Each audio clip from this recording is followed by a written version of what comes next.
Thank you all for being here.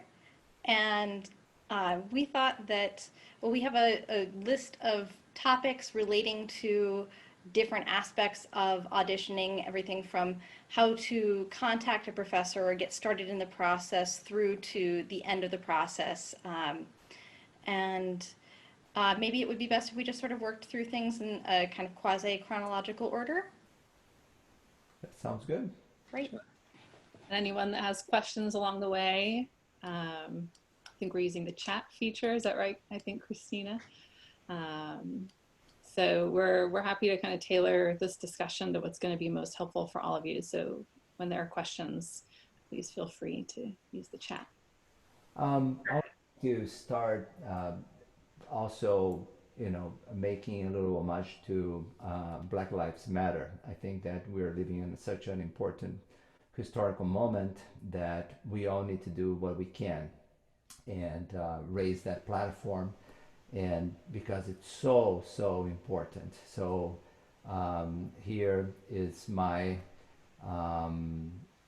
salute to Black Lives Matter, and I don't want anyone to get the impression that we are just going day-to-day businesses without acknowledging, the social impact that this is having on all our lives and how much we are all suffering and suffering together with everybody along with that. And I encourage every one of us,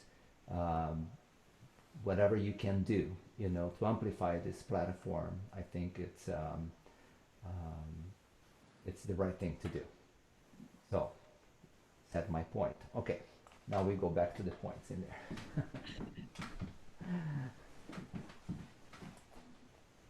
So I can kick this off. We're in the summer, so this is around the time and people are considering where to apply. A lot of people already have great ideas so far, but one of the, once you've researched a few schools and a few teachers, I think one of the important things to do is to go ahead and reach out to that teacher.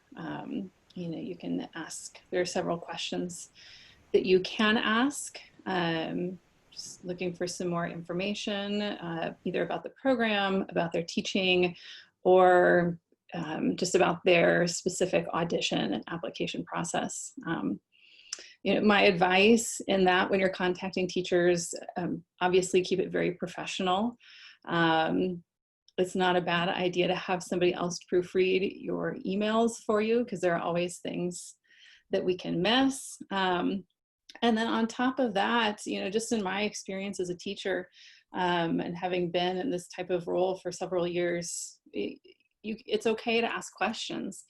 I think it's important to keep it fairly short, though, and pretty succinct. As university faculty, and many of us have young kids and families, and usually in the summer festivals and teaching and other things going on, we're not necessarily going to have the time to respond to 25 questions, if that's how many you have for us. So it might be a good idea if you have several questions, maybe ask the important few that you have, and then try to set up some kind of lesson or online meeting or phone call if you have some more.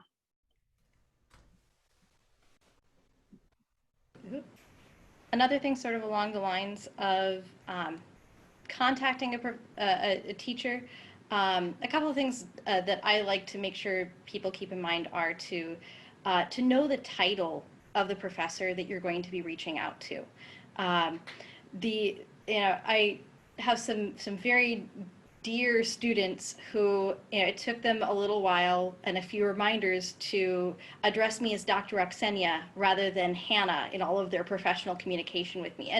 And sometimes you're on a very informal basis with your private teacher in high school. And I know there are some really lovely major flute professors who wouldn't dream about being called Professor so-and-so. They're always their first name with their students. But when you're writing that initial email, take a little bit of time and research and say, are they professor or are they doctor? It'll usually say in their bio someplace, they have this degree from this university. And then beyond that, you can sort of follow the really humorous points of from Princess Bride, the Inigo Montoya. Hello, a formal greeting. My name is Inigo Montoya. Introduce yourself. And then state your business. You killed my father, prepare to die, and then sign off politely. So sort of keep it to that that formal greeting structure. There are also several really lovely online resources for how to write a good letter of introduction to a university professor. Yeah, I agree. Those are great ideas. Um, I've been teaching for some time now, and especially in the beginning of my career, it was very important to establish earlier the distinction, between student and the teacher. And so I felt the need, for students to call me Dr. Coelho. So and that worked really well for all these years. Now, more recently, this past year, I taught a class on improvisation, and I wasn't really teaching a class, I was guiding the class on free improvisation. And by the way, allow me to make a little commercial of the Anima Vox is going to be doing a section here for Miyazawa on free improvisation, so I invite everyone to come back for that. But while working with these students, it was my first time that it was team taught by the dance professor and a drama professor. And they all introduced themselves with their first name. And I was the first one to say, oh, I am Dr. Coelho. So I said, wait a minute, let me change that. I'm Tadeu. So in this class, I am Tadeu. And I had 4 of my students, current students, register for that class. So it was a bit of difficult for them to call me by my first name because they're so used already to call me Dr. Coelho. And what I realized was that it was fine too, and the other students from the dance and drama calling me by my first name, it was a very interesting experience for me. So I want encourage everyone to also perhaps explore that. There is in other areas such as dance and drama, the way that they work is very different than the way the musical world works. So anyhow, it's always best to ask your professor how they would like to be called. So don't assume, just ask them.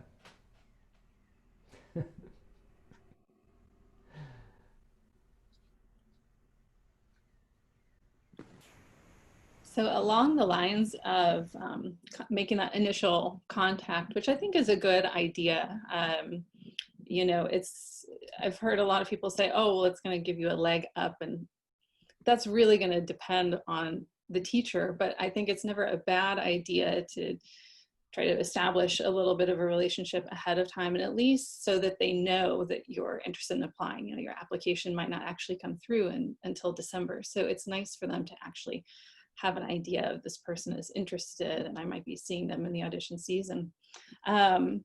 Along with the initial contact, I have a lot of people ask for lessons along the way, which I think is an important thing, something that I've always encouraged and been very willing to do, because when I accept a student, it's important to me that we have a good working relationship, and that it's going to be a healthy thing for both of us for the next several years. But I think there's some etiquette that goes along with that.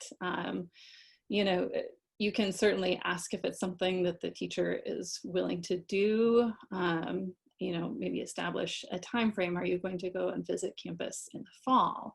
Are you going to wait until your actual audition when you go and audition to have that lesson?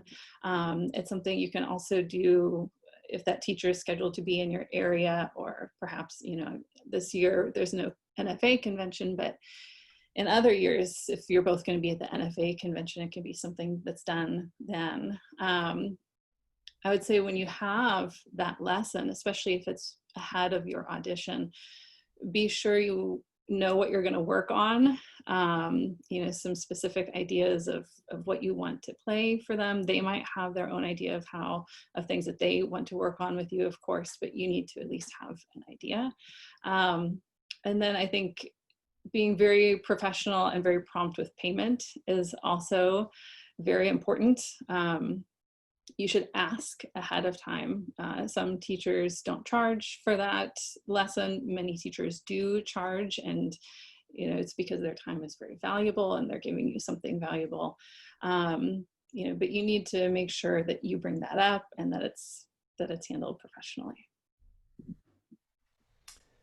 Yeah, along those lines, I would say it should be very important to the student. What do they want to accomplish with the lesson?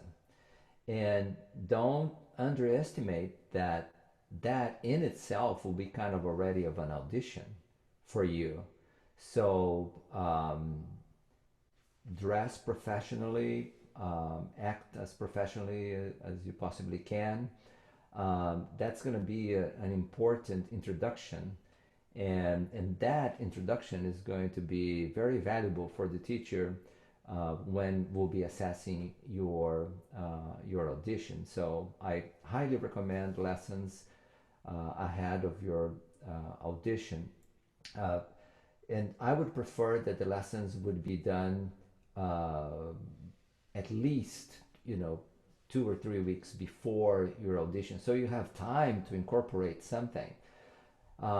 It always happens when a student comes and have a lesson, and if we worked on something specifically, let's say on the Mozart concerto, well, this trill should be started with the upper, from the upper note. They are cadential trills. That's how I would like for them to be done. And then you perform that way during your audition. It's like, it learned, it kept that information, so I really appreciate that. So that goes a long way for auditions. Yeah. Right, and then from a very practical standpoint, if you've come and you've taken a lesson with a teacher and it's gone well, that teacher now has a relationship with you, and they're better able to advocate for you when it comes time for us to determine funding for the next year. So, you know, if you've come and you've taken a lesson with me and you've shown this interest in my program, I'm going to potentially be more successful when I'm going to my department and saying, look, I need a little bit more scholarship money for this student. He or she, is really an outstanding player, would be a great addition to our department. I'm going to need just a little bit more funding to bring them to campus. And having that personal relationship goes a long way to being ready to make that ask from the higher ups. Yeah, Ginny, thoughts on that?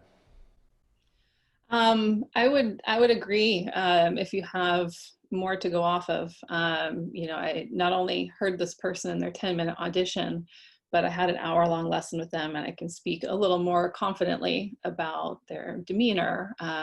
You know, if it was well in advance of the audition, the improvements that they incorporated and made. So I think it's a very important thing to do. I think these advanced lessons are a very good idea.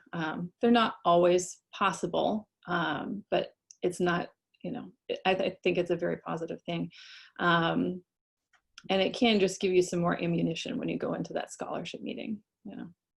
Yeah, absolutely. I would highly encourage the student that is auditioning, either during the lesson or during an interview process, to make it very clear to the professor how much money do you actually need in scholarship in order to make the decision to go and study in that institution.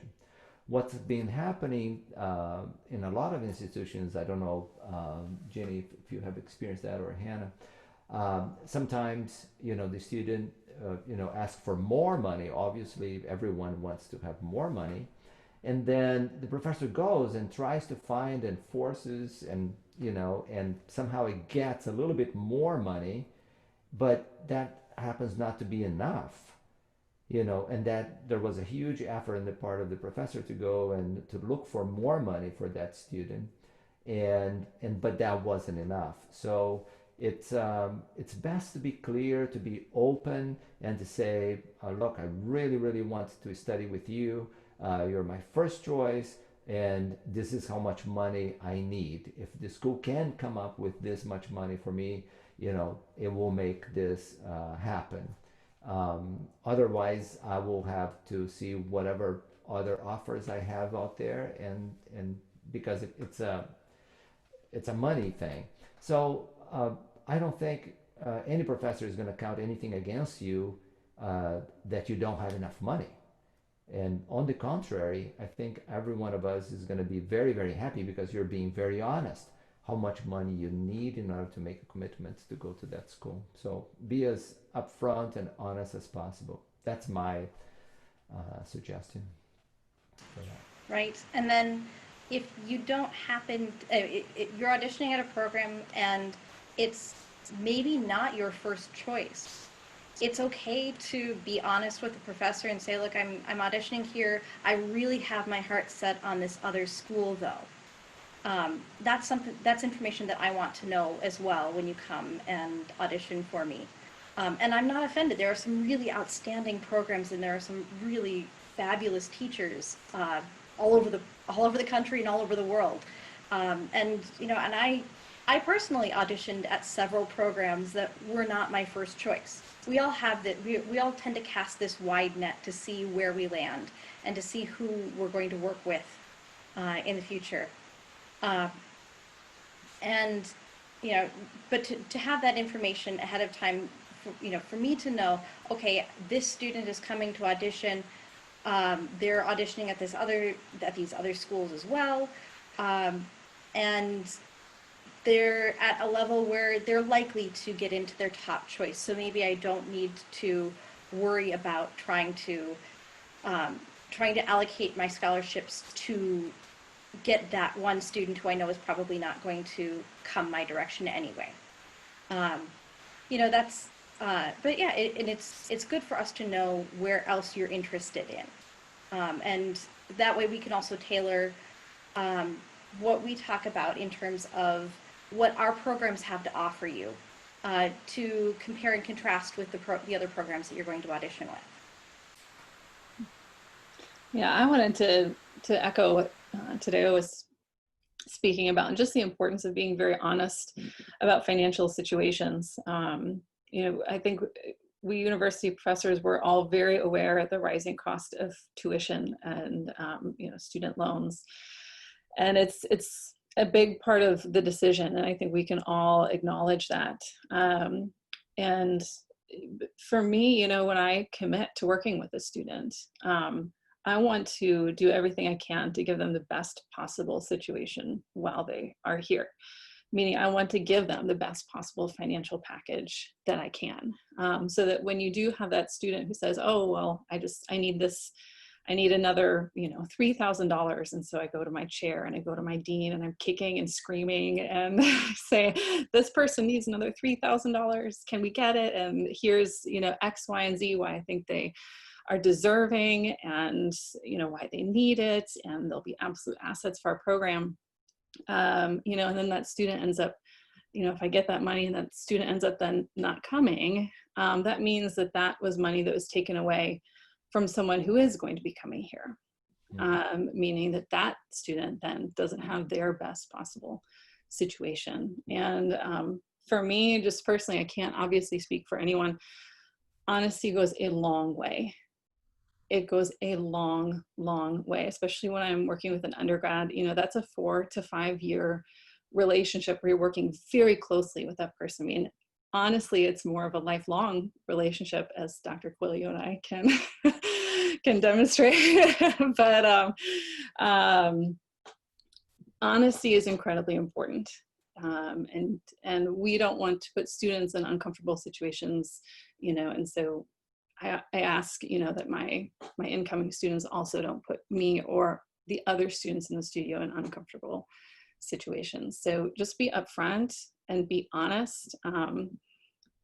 You know, like Hannah was saying, you know, students can want to go this place and this place and this place, and we do all cast a wide net, and it's not offensive to say I'm auditioning at these other places. You know, honesty means a lot these days, so that's very important.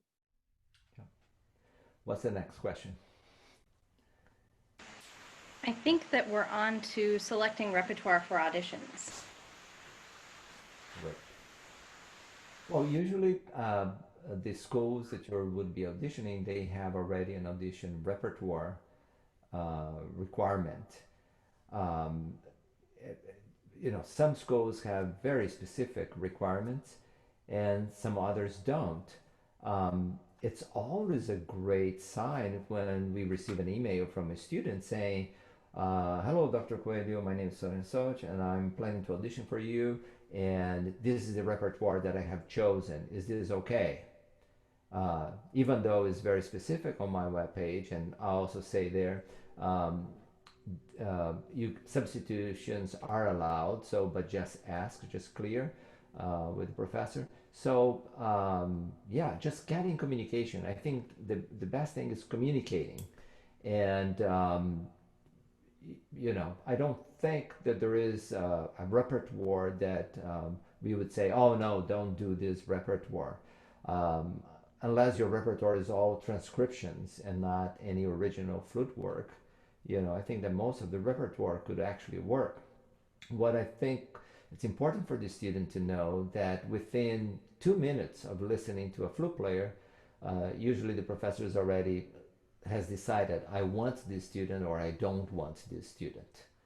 You know, it takes very little time for me to decide, and repertoire itself is not going to be an issue, you know, unless it's all transcriptions, and then I would, during the interview, I would have to ask, you know, what was in their mind that they had that choice. But you know, I would ask the student. So.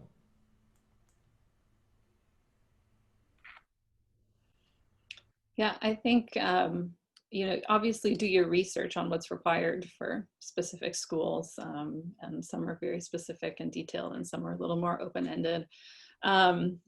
What I frequently see is that everyone tries to choose the most difficult thing possible. You know, everybody wants to come in and play, you know, the Jolivet and the Rodrigo and, you know, all of these things. And if you can play that music, that's wonderful, but that's not necessarily going to make a teacher want to accept you over playing the Mozart incredibly well and very polished.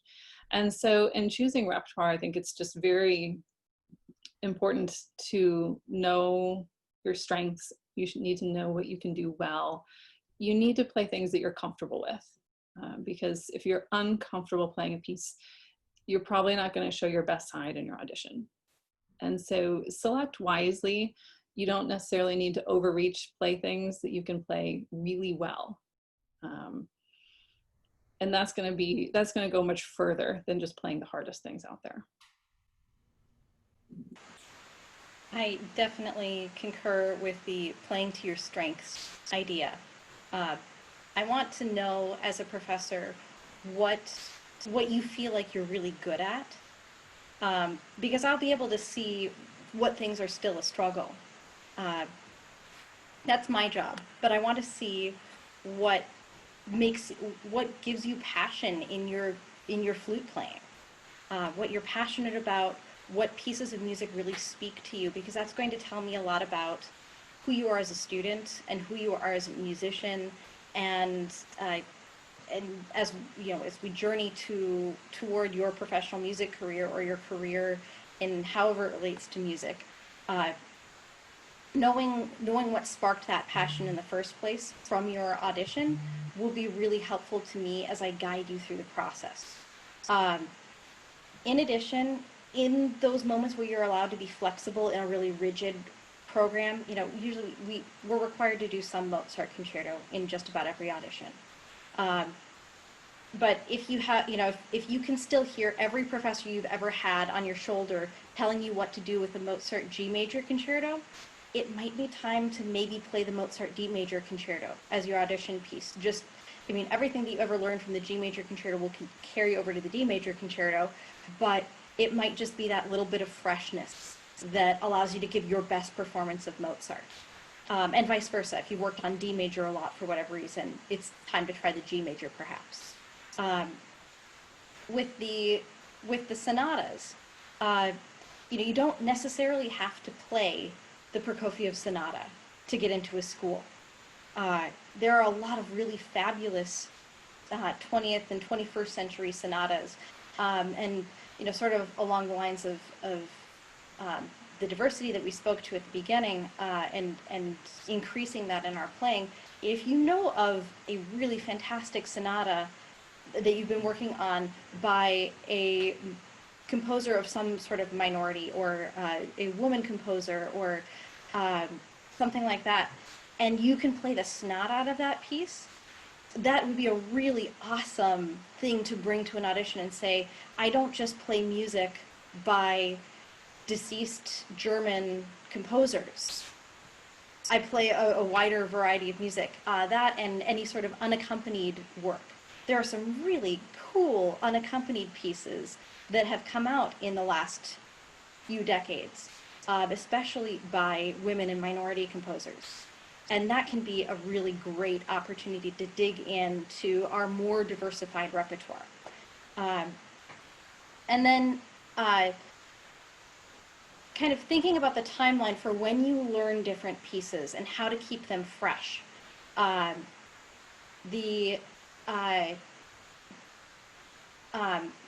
We play pieces and we play pieces and we play pieces, and after a while they start to get a little bit stale. Putting yourself on the right schedule for when you bring pieces back.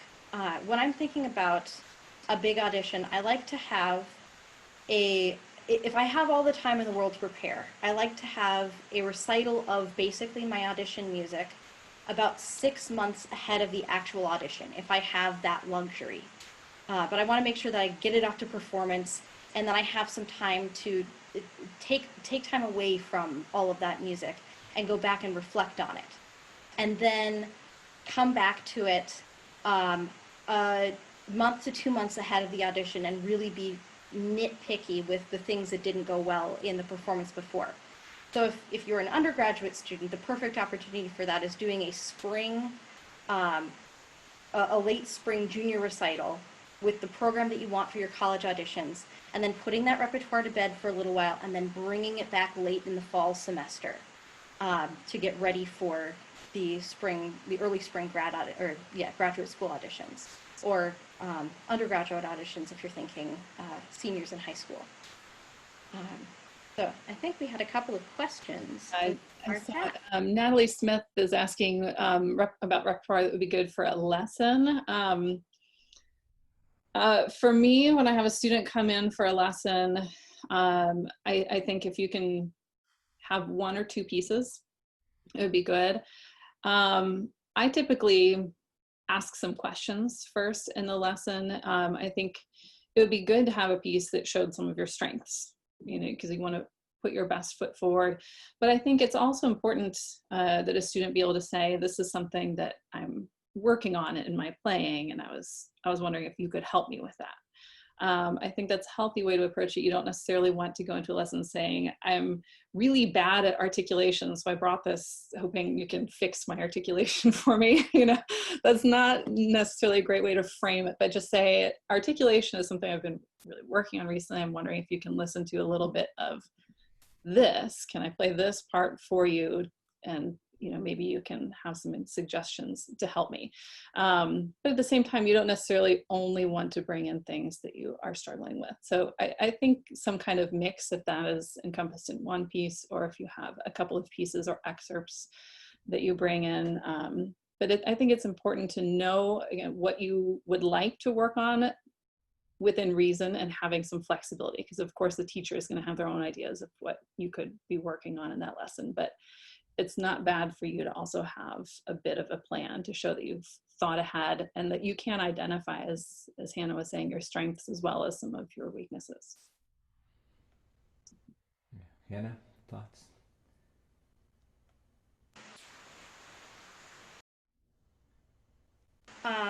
Yeah, the idea of having something that is a work in progress, that also shows how you're going to, that also perhaps does a better job of showing how you're going to work with the teacher that you're in the lesson with. Does your learning style complement their teaching style, and vice versa? And if you're coming in and you're playing something that you've been playing for several years and is your kind of standby piece, and only playing that, you might not show as much how you learn a piece to that teacher. And you might not get the information that you need about what am I going to get from this teacher after studying with them for 2, 3, 4 years. So that might be something to consider. Now, don't walk into that lesson with something that you just started last week unless you can already play it really, really well. But something that you're not quite ready for performance on yet is perfectly acceptable. Yeah. I would add to that you know, you need to do a little bit of research. If somebody shows up for a lesson with me and has all these pieces with multiphonics and things that I do some of that, but I'm not really a specialist on singing the right pitch and playing, the right pitch. That's one thing that I don't like very much when it's asked of me. I'm a terrible singer, and if I have to sing, if a score asks me to sing a specific pitch, and then and then play something else, I usually don't do those pieces. So if the piece is being written for me, I contact the composer and I say, look, would you like to change this to, I can sing along, I can do something, I can do some kind of humming, but to have the specific harmonies that I think you're looking for a different player. And I love when composers write for me, and they do, and we work together, and they know my strength, and so they write for my strength. The same thing for your lesson. What are the strength of those professors, or how do you perceive the strength of those aspects of the professors playing? And then wow, that he does great articulation. She has a beautiful tone, or there is a fantastic vibrato, or breathing, or tension. That professor has studies in Alexander technique. So there's lots of other things that we all have that enhances what we do, that it's important for the students to do some research before you come for a lesson. So you're not gonna, I remember Julius Baker, in master classes, somebody would bring something with multiphonics to him, and he would just look at that and say, okay, play, and the person would play, and he would say, okay, who's next? And so the person didn't really get anything, and it didn't help to show anything to that teacher. So you have to be smart. You have to understand where the teacher is coming from and what you would like to get out of that lesson. But have a plan. Absolutely have a plan. And while the lesson, ask if it's okay to record the lesson, because a lot of teachers will allow you to record the lesson. If the recording is not available, then take copious notes. Those are you're paying, for extremely good information. So make sure you take good notes. Along those lines, I see a question from Aaron, if it's important to choose repertoire that fits the genre your potential professor is known for. So I think, if we're talking about a lesson, then I think that would be wise, kind of what Tadeu was speaking of. If this potential teacher is not known for a lot of extended techniques, maybe take something a little more standard. If that's their specialty, then that might be a good thing to take to them. I think for an audition, for me personally, it's nice to see a variety. I don't want to only see 21st century extended technique pieces, but I also don't want to only see Mozart. So it's something you can certainly ask about along the way when you're choosing your repertoire, if they have a preference, if nothing's specifically indicated. But for me, I like to see a range, and that the person is a well-rounded musician. Yeah. Excellent point. And we have another question from Deshawn asking, for an artist diploma or DMA auditions, when playing at a very high level, what helps potential students stand out for auditions? Can I jump in first on that one? Sure. So just after I finished my DMA at Stony Brook, I had the opportunity to listen to the next year's auditions as Carol Winston's second opinion for all the students auditioning at Stony Brook. And it was really, really eye-opening to be on the other side of auditions with Carol. And one of the things that really stood out in those auditions were the students who not only could play all the right notes and all the right rhythms and just come in with this, with the complete package of, yes, I'm a technical wizard and I have really awesome musicality.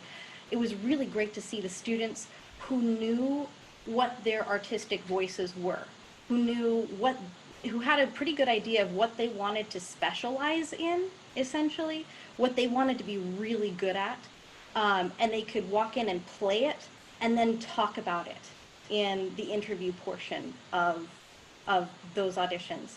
And to be able to say, oh yeah, they already have the drive and the gumption and like that extra musical artistic personality, and a lot of really specific goals for, this is what I would like to accomplish, this is why I want to go and be in your program to accomplish that, and this is what I think that I'm going to do with my career. We had there were people from quite literally all over, and there were people who maybe weren't the most technically proficient out of everybody in the audition, but they had that artistic kernel in a particular area that they really wanted to show, and they walked in and they played that particular piece like nobody's business, and left us sitting there after the audition and going, okay, their Mozart was okay, but wow, their 20th century piece was off the charts. That was awesome. Yeah. That makes sense. Yeah. Jenny, do you want to go? I was going to say, this might be a little more applicable to DMA programs where you're going to be doing some kind of final project, whether it be a lecture recital or a dissertation in some cases, or a substantial document. In addition to the playing, how you present yourself verbally as well as in any written communication can be incredibly important. If your written communication, whether it be just emails or some kind of application letter, any kind of statements that you have to write in the application process, if they're poorly written, that there's a good chance that teacher is going to be looking at you saying, what is it going to take to get this person to successfully write a dissertation, and what is that going to require from me? In the interview process, if you need to speak well and you need to practice, because if it's the kind of thing where you might be doing a lecture recital, or if you're going to be doing some teaching, if you're looking at an assistantship where you would have responsibilities, that person, that teacher is going to need the confidence that you're going to be very self-sufficient in doing those things. Are most teachers willing to give you help and guidance along the way? Absolutely, they're teachers, but it's, if we're going to be starting from a lower level in terms of writing and speaking, it can make a difference. And if you're comparing three really excellent players who can just play everything and are amazing, those are the details that it can sometimes come down to. Yeah, and I think that this is such an important question. I think we are all looking for artists, but not only artists that can play their instruments, but can talk about their art and have that passion. And if you can verbally articulate that, I think is extremely important. On that lines, be attentive to details. I think is extremely important. If you write me an email and you misspelled my last name, that doesn't go very well, because it tells me you're not paying attention to details that in other circumstances, in lessons and what it will be required of you, you also overlook details. So be very attentive to details, I would say. And I think that question and all of your answers really kind of leads well into Maria's question, which is when auditioning students, to which aspects do you pay more attention to?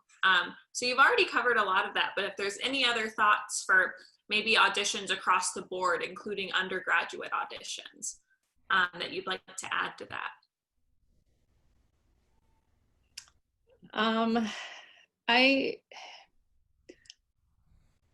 There are a lot of things, clearly, that we're looking at. For me, one of the most important ones is whether or not this student appears to be teachable, and whether or not I think I'm going to work well with them.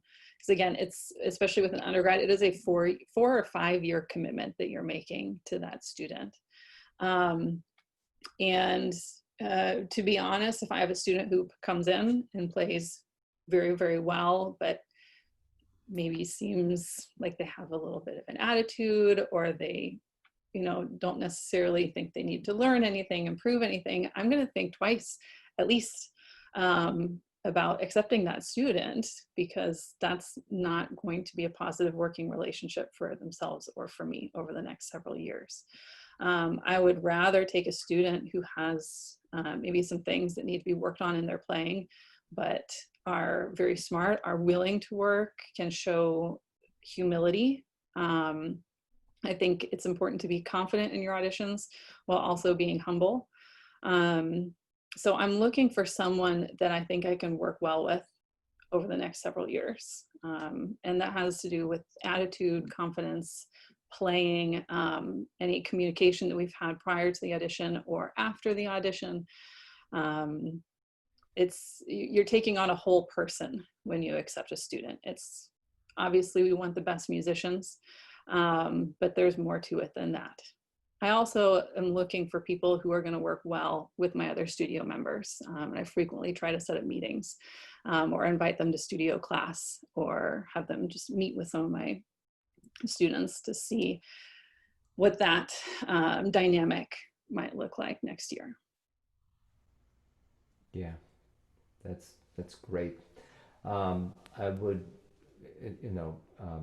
make the point again. I think attitude, what I call the flute attitude. The flute attitude needs to be there, and that's not just how you play the flute, how well, but it's a whole package. You are a whole package, and you have to understand that. I think for most teachers, they'd rather have a whole person there than just somebody that is just focused on playing all the time. Like those students that you start talking and they continue playing, and then you smile at them and then it takes a few seconds for them to put their flute down, to listen. So it's the ability to listen, the ability to be humble, like Jenny was saying, that makes part of the whole package. And I call this whole package the flute attitude.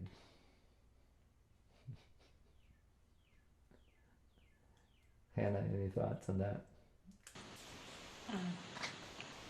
I think too, that idea of knowing that it's okay if your audition isn't perfect. Knowing that it's a school audition, and we're ultimately looking for that teachability, like Ginny was saying. Is this a person who I can teach? So if I, as a teacher, ask a potential student to try something again and to try something different, having that willingness to change what you were doing, to not be locked into, well, this is how my other teacher told me to do it, or this is how I've always played this. Seeing that flexibility, because if I have a really outstanding student, I might just ask them to do something completely off the wall to see if that's something that's in their toolbox, or how hard I would have to work to get them to think outside the box a little bit, to think of something different musically. Because in the professional world, you go and you learn your orchestra repertoire, or your chamber music repertoire, and you have your interpretation, and then you go to the rehearsal, and all the people who you're playing with and the conductor are going to have a completely different idea, perhaps, of this piece than you do.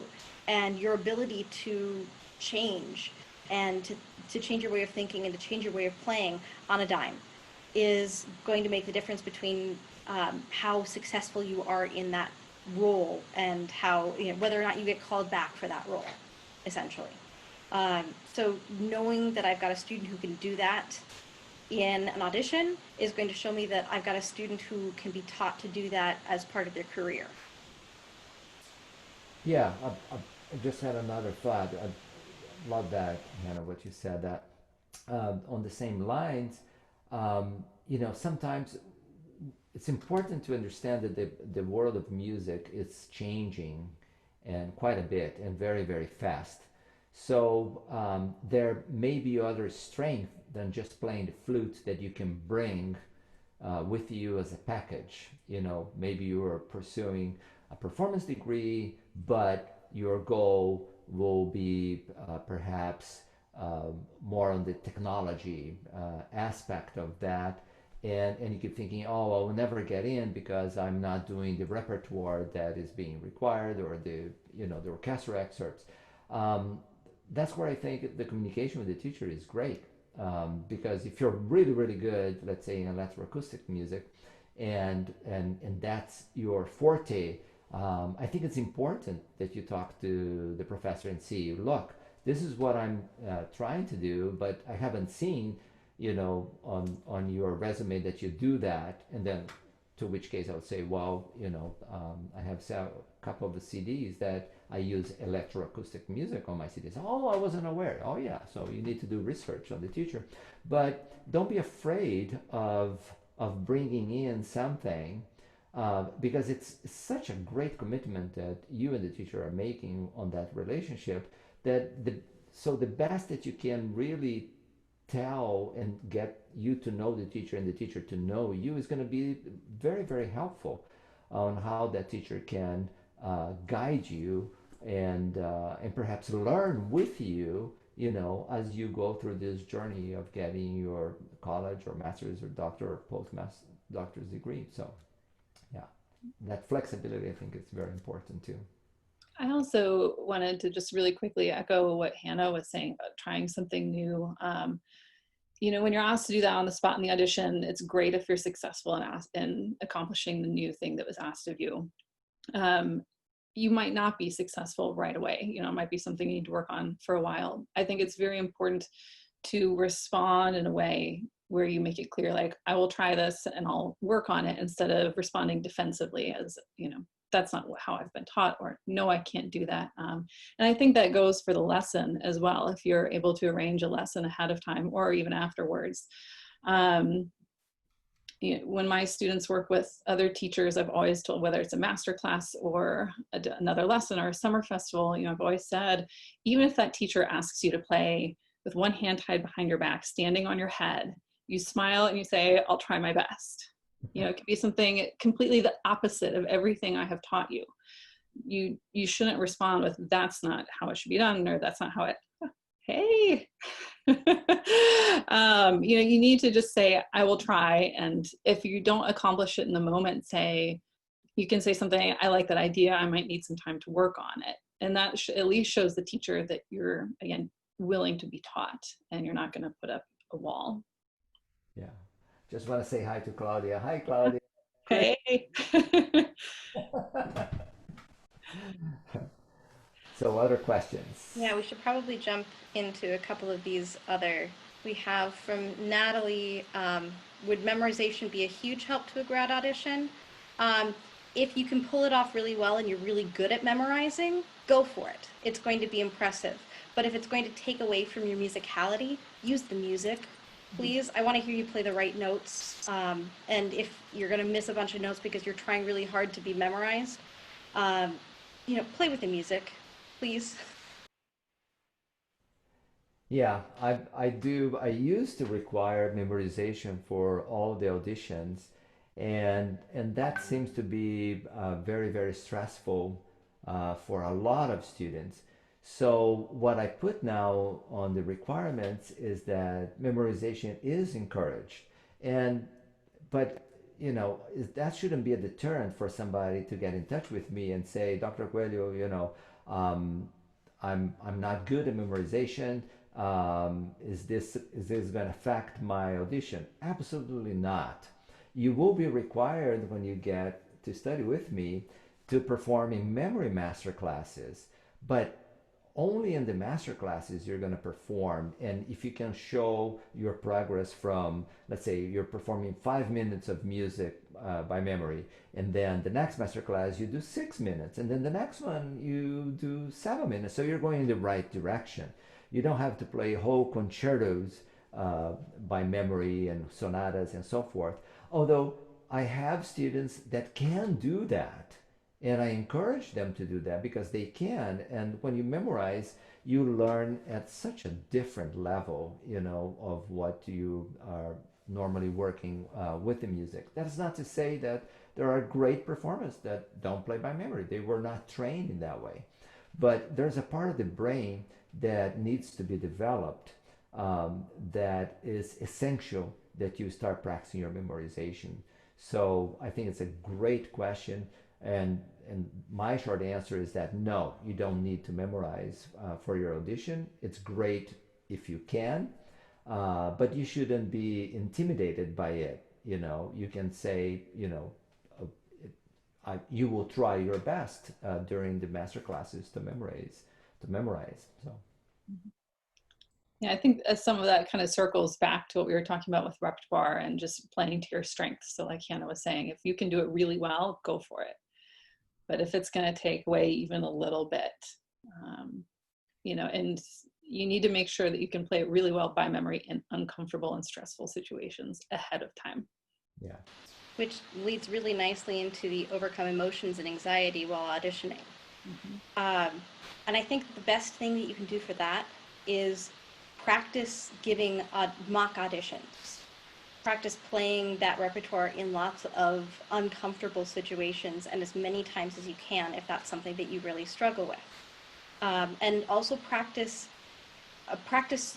typical interview questions. You know, your teachers will have an idea of things that you should be able to answer, like, why do you want to do a degree in music? And you know, what do you hope to accomplish in a music career, and having an idea for that. And then also and having a practiced response, not necessarily a canned response that you memorize, but know your main bullet points. But then, you know, just practice performing in front of other people. practice, running up your staircase and back down, or doing jumping jacks, and then trying to play Mendelssohn Scherzo. So you can practice with your heart rate up, and use those different tricks to try and give yourself to recreate that feeling of being under pressure. Mm-hmm. I think, performance anxiety is something that's very personal, and everybody experiences it slightly differently, and thus needs to prepare for it slightly differently. There's now a wealth of information out there regarding performance anxiety. There are books, there are websites, there are blogs, there are all kinds of things. And so my advice is to just start doing some research on your own. And do some reading on your own, do some experimenting on your own to find what works best for you. You can talk to some specialists, but again, their experience might be slightly different from yours. And so you need to make sure that what you're doing is tailored to suit your needs the best. But yes, doing some practice auditions, absolutely. Especially anything memorized, and do it for the people who make you the most nervous. If your best friend makes you the most nervous, do it for your best friend. That wouldn't make me my most nervous. I would ask other faculty. I would ask other musicians that I really respect and value, and ask for some feedback. Ask the conductors at your school.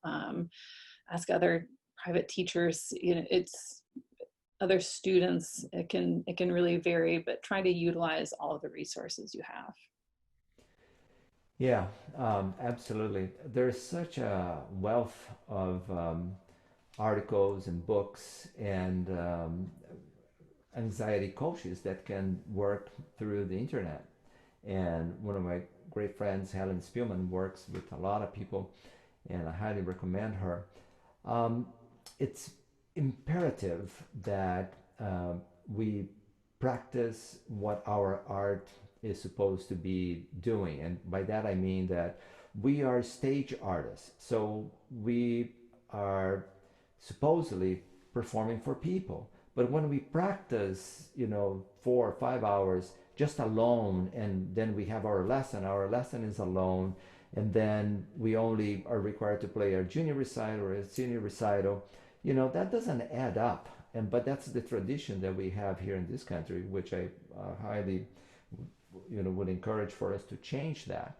But in other countries, they don't have the idea of private lessons. It's all master classes, it's all open. So the students are already performing for each other all the time. And I think the more you can perform for other people and receive the critique, constructive criticism about you, the better you'll become.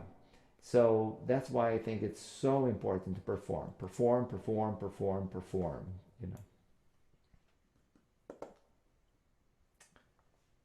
How are we doing in questions here? I think there are a couple left about summer festivals and master classes. Any specific ones? I mean, I would be doing ones that are reputable, with some big teachers, some big festivals. But in terms of the resume, I think it's also important to, again, just be well-rounded. Obviously, if you get into a prestigious summer festival, then you're going to be an excellent player, but the teacher is also going to be able to see that from your playing.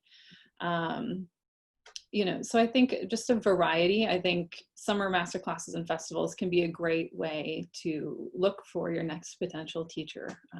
It'll give you an opportunity to work together with that person for more than just a lesson. So sure, it can certainly help you stand out in a resume, but I don't think it's necessarily the end all be all.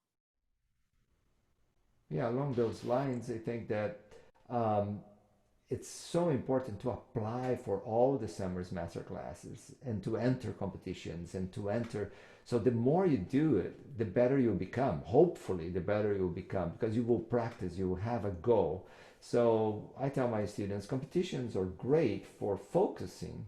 So you focus on something, not necessarily that you're going to win or not win, and that should not be the focus. The focus should be how much better you're going to get after you have worked on all this. And same thing for summer festivals. Apply to as many as you can, you know, knowing the repertoire that you have applied, and you know, and start from there. But I don't think on your resume that is going to be anything that's really going to count that much, you know, that you have done that. Unless you do some very high, top quality ones, I don't think that counts very much on your resume for that matter. But I And mean, just from the financial consideration of that, it is a big financial commitment to apply to all of those summer festivals and master classes and things like that. So if it, if you have all the money in the world to spend, yes, go and, you know, apply to everything. But if it's going to be a really tough financial situation for you, talk to your teacher and bring your teacher a list of the festivals that you're most interested in. That way your teacher can direct you to the ones that you're most likely to be successful in, because it's tough when you invest all of the money in your big top festivals and then you don't get into anything. And I had a few summers like that where I was just trying to get into Aspen, and it wasn't the right year to get into Aspen those couple of summers that I tried. But that was all that I had to invest in summer study, and so I had to figure out what else to do when I had spent my hard-earned gig money on the Aspen application and then didn't get in. So just, you know, keep that in mind too as you're doing your applications and things like that. And then I think we have the last question of academics, a very large part or a deal breaker. Hannah, can I just add a little bit to this? Oh, yeah, sure. I'm sorry. I think it's so important for us not to overlook all the music festivals that there are outside of this country. So all of Latin America, there are music flute festivals and music festivals that you can participate, and they're most of the time they're free, or it's, you know, all it takes is for you to get there, and then your experience of experiencing a diverse culture, food, people that speak different languages, you know, I think it was going to bring a wealth of culture to you, to one's life. So don't overlook that. Same thing with Europe. There are so many festivals in Europe, and in Asian countries, there are so many also. And some of those, the teacher speaks really, really well English. So if you go there, you're going to see a completely different kind of attitude. You're going to learn so much. It's going to be, and it's not going to cost you anything. And some of those, they even pay for your room and board.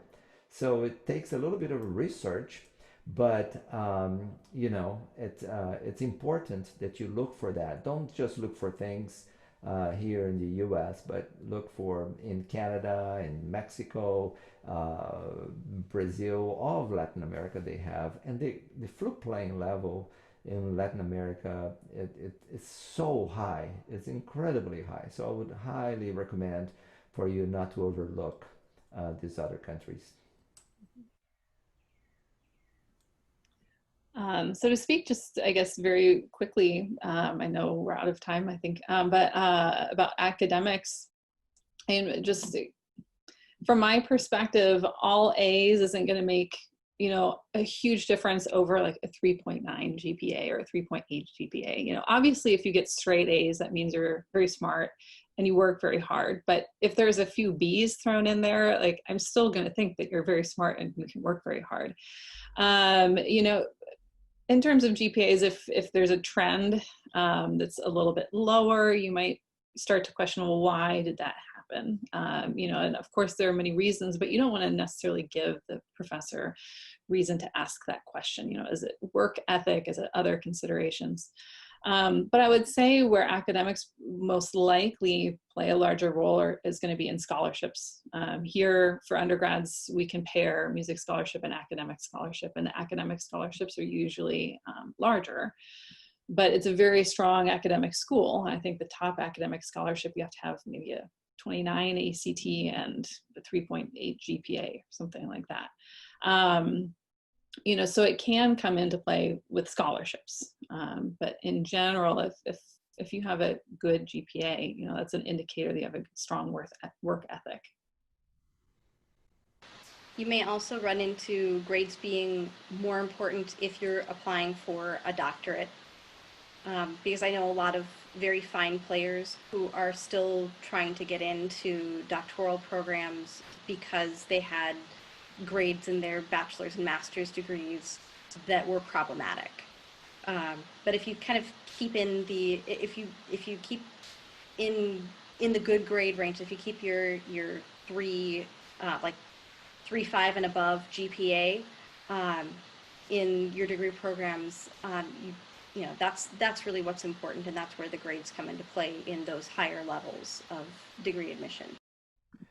Yeah, I would echo that, and also review to the students here today that probably the first thing I look is at their transcript, and I look at the GPA. That to me tells a whole thing, if I will be able to work with that student or not. Usually GPAs below 3.2, statistically I have run into problems with students with lower GPA.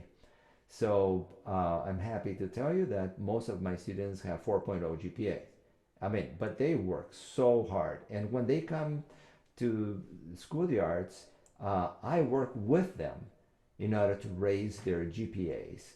You know, we are a team. We work together in pro of your career when we are working together. It's a team.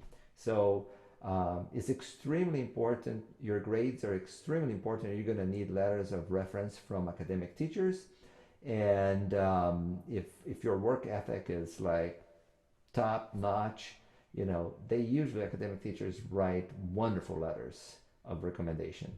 So I think don't overlook the GPA.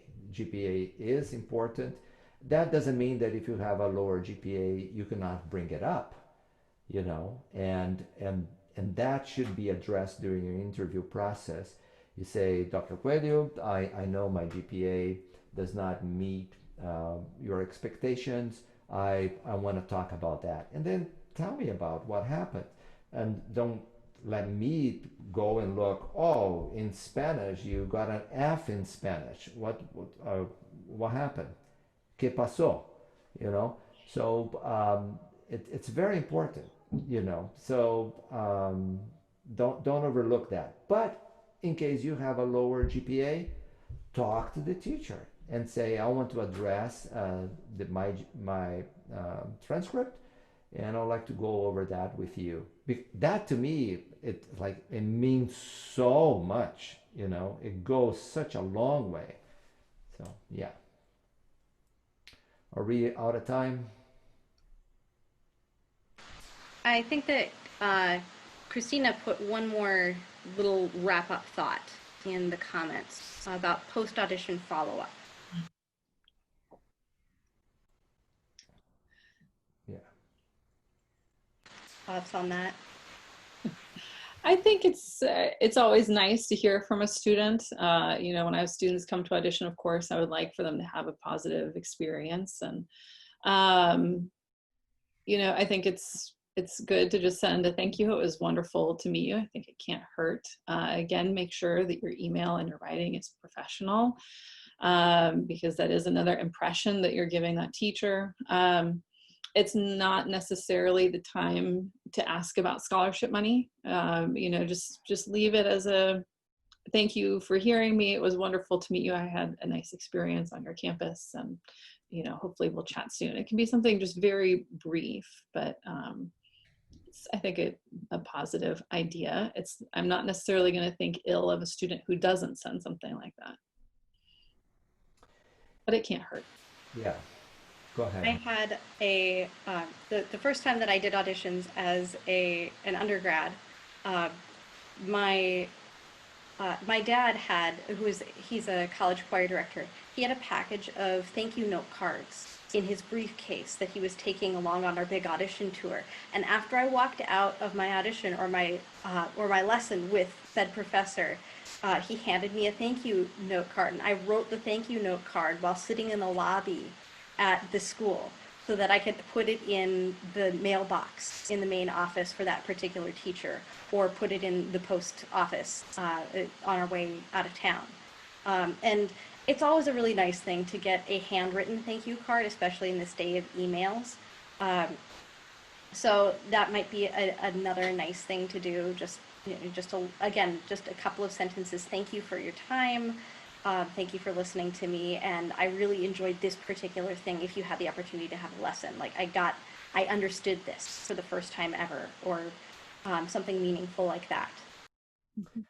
Absolutely. I have to confess that I grew up in a culture that does not do that. And so I did very few auditions, and I never wrote a thank you card. And, and I'm horrified with that, because now through the years I have received so many cards, and it's so nice. And I go like, why did I do that? Why didn't I do? Nobody ever talked to me about doing that. So if I were in your shoes, obviously I would absolutely do that. Absolutely, we have to do it. It really shows so much respect, so much love for your art, love for what you're doing. And it's just a nice thing to do. It's great to be able to be nice. And we all need more of that in the world. So absolutely. And just really quickly to kind of piggyback on thank yous, as you're auditioning and applying to places, you're also going to be asking people you already know and have worked with for reference letters. It's always nice to send those people a thank you for that reference letter. They're probably, odds are they're writing 50 at that time, and that's on top of many other things that are already on their plate. So it's nice to take just a minute out of your time to send a quick thank you to anyone who's writing you a letter of reference. I guarantee you they're putting more time into your letter than you would have to put into a thank you. So it seems like the least that you could do. Absolutely. Great point. Great. Well, I think those were all really valuable points for everyone going through that process currently, or that will in the future be going through that process for the first time or again. So as always, if you have any questions at all, whether it's on the Facebook live stream or those of us on the Zoom meeting, feel free to still send those to us so we can try and get those answered for you or address them in a future session. Otherwise, we will see you all tomorrow at 12 p.m. Central Time. Thank you so much. Thank you, Miyazawa. Thank you. The biggest thank you to Ginny and Hannah and Tadeu for sharing their knowledge and experience with us and just joining us for this afternoon. I think it's been a great discussion. These are always some of my favorite parts of flute festivals, is just getting to kind of pick people's brains and hear about different experiences and stuff from the other side. So I hope everyone really enjoyed it as much as I do. Thank you so much. Thank you, everybody. Thank you, everyone.